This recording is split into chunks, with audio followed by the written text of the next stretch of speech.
Yvonne Michelle Autry, and here we are live on Skid Row and with some soul. I got a real good friend of mine, actually a really talented brother. I used to sing with his mother, and this brother is multi-talented. He does comedy, he works in production, in the process of filming, videography. He's an actor, he's a writer, he's a philosopher of sorts, real spiritual brother. Just a multi-talented, multitasking young brother. So I'd like to now, without any further ado, I present to you Brother Julius McClendon with his live comedy up from Skid Row. Let's hear for Brother Julius McClendon. Thank you. Good evening. I'm just playing. Hey, my name is Julius McClendon. I'm glad to be here. Thanks, Michelle, for having me.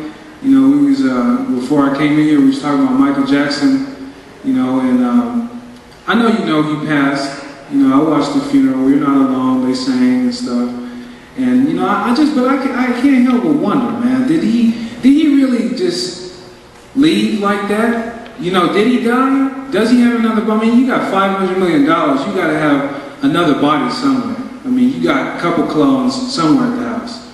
You know, I was at Target, and I saw this dude, and he was buying a sweater, but I was like, nobody buys a sweater with the little Ninja Gate mask on like that. I was like, I know somebody. That might be Michael. So I walked up to the dude, and I asked him, I said, hey, you know, just straight out, you know, I'm not kind of I'm like, hey, are you Michael Jackson? He turned around and said, don't tell anybody. So, I didn't know if I was going to get arrested for revealing his secret. But Michael's out there somewhere, man. And I remember when I was little, you know, you watch the music videos and stuff, and he has those little moves, like with his hand and stuff like that. It's like, how do you know, what if he was cooking and stuff? What if he had parsley? Like, add the parsley. Yeah. You know, so I don't know if I know Mike had some little moves, and he would, when he would be like, like that really meant something. That was exclusively a Michael Jackson moment. Michael Jackson was trying to get across something greater than words. You know, like Michelle was telling me some dude on the street was doing it like, you know, you walk past that, you know, you might, hey brother, I'm sorry, I didn't mean to wrong you like that, brother, I didn't know. So, Michael Jackson, yeah, it's important. It's important to at least 3 times a day, man. It gets your stress levels down. You know, you get your push-ups in, you know, so you feel like a brand new person. And wow, you know, it's just to me, like all these people passing and stuff. I think we, you know, as people, we gotta pay attention to that. We gotta look within ourselves and say, all right, who's gonna take the weight? Like that Kool and the Gang song. Who's gonna take the weight? I was listening to that yesterday. I was like, you know what? He's right. Because I didn't take my trash out, I got to pay my cell phone bill, I got to take this weight. So, you know, I'm glad that they're revealing to me, you know. So we had to, you know, have you had to do renovations to your house? Like we had to replace the whole ceiling today. And I had my grandmother, knowing she can't lift nothing, is all in the way.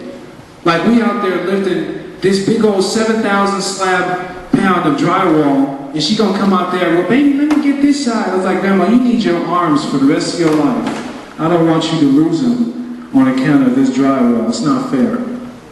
So we'll get it. Yeah.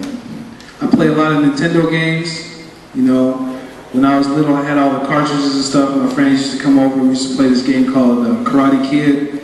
And we used to get mad because we would call the game cheating because we would lose all the times. So that's when you learn to get your excuses up as a child. You're just like, you know what?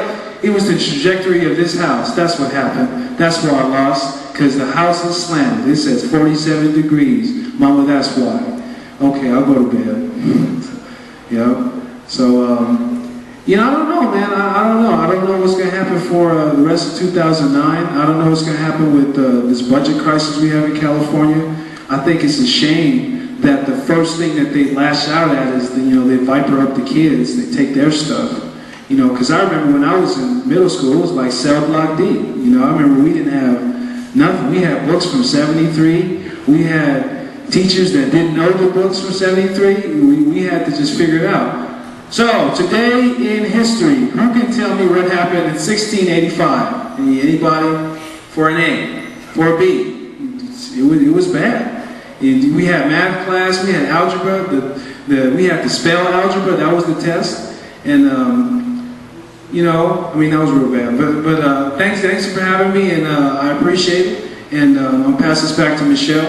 Oh, okay. You know, Snoop Doggy Dogg, by what was playing.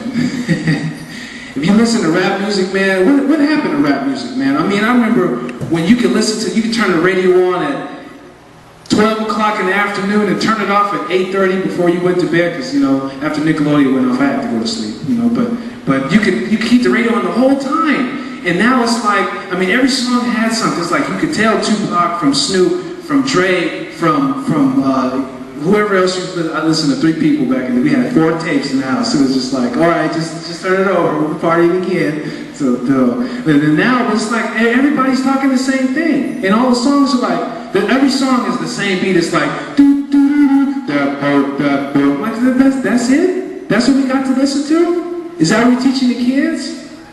My bubble gum, supersize it. You're the customer. The hell are you saying? That ain't no song. What kind of you pitching these kids? No, man. I think we need to reform our popular music, you know, so that it's less stupid and more substance, you know, because, you know, in 10 years, the kids that's running around, I'm the customer, yeah, that same kid is going to be working at some store. That's it. That same kid is going to be in some office building, supposedly trying to run a business. And how can you run a business when all you learned as a child was back it up, put it down, put it. You know, you need to have some kind of substance for these kids. You know, because we're gonna have a bunch of dancing at the club kids when they're supposed to be running this AIG. So I don't know how they're gonna be able to do all that. Stuff like this whole venue is excellent. Like, this is great. You know, to show up and to participate like this. You know, it's an outlet. You know, I can go home and be like, hey, I mean, my first comedy in a long time, I got on stage with some notes. You never do that. You never get on stage with no notes. That's like walking in on the final exam of your college task with an encyclopedia, like,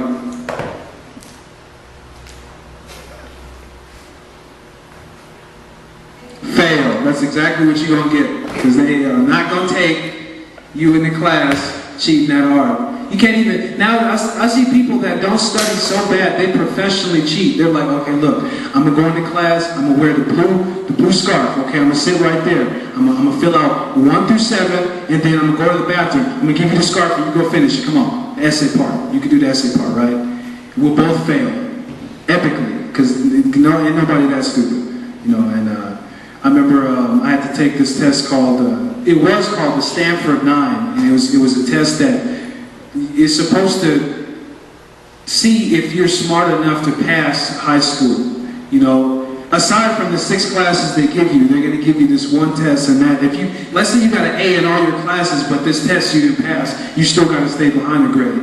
And I felt bad, because I felt like some of my friends were going away to jail, because it's like, after the end, it's like, all right, I didn't make it, man. You know, I don't know what life is going to be like without you, man. It's like, Fred, you getting out in 6 months, man. You know, it's not that bad. God, just study, man. Well, that's my time. God bless you, and love, peace, and strength. All right, Julius. I'm going to give it up for my friend Julius McClendon.